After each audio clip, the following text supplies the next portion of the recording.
Depuis le 24 février 2022, l'armée russe a mené une opération en Ukraine, résultant en une invasion partielle du territoire.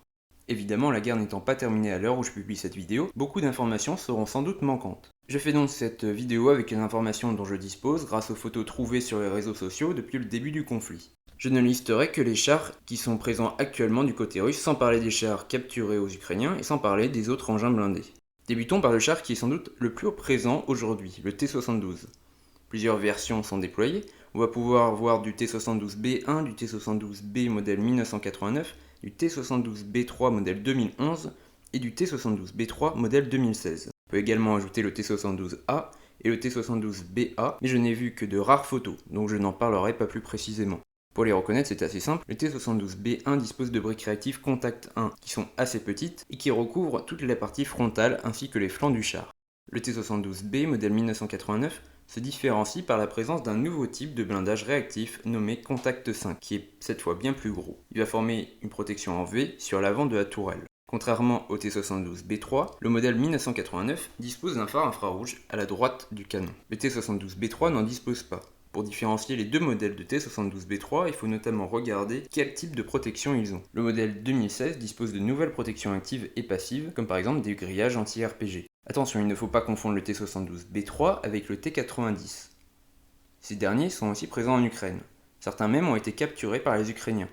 Pour les distinguer, il faut voir s'ils disposent ou non d'un système Shtora, visible notamment avec les deux lampes à l'éclat de chaque côté du canon. On peut aussi les distinguer à leur tourelle qui, contrairement à un T-72, n'est pas moulée, mais mécano-soudée, donc plus anguleuse. Récemment, dans le secteur de Kharkiv, plusieurs T-90M ont été photographiés, dont un détruit. Ils disposent d'un blindage réactif Relict et d'un tourelleau téléopéré pour sa mitrailleuse de 12,7 mm, qui est couplé à un viseur panoramique.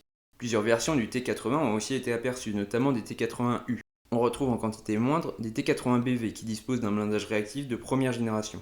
Quelques rares spécimens ont également été pris en photo. On a notamment le T-80UM2, qui est un char équipé du système de protection active Drozd, capable de détruire des missiles en plein vol. Il ne s'agit que d'un prototype produit à un seul exemplaire. Le T-80BVM a également été aperçu à de multiples reprises. Il s'agit de la dernière version du T-80. Il est équipé du même blindage réactif Relict et des mêmes optiques que le T-72B3 et que le T-90.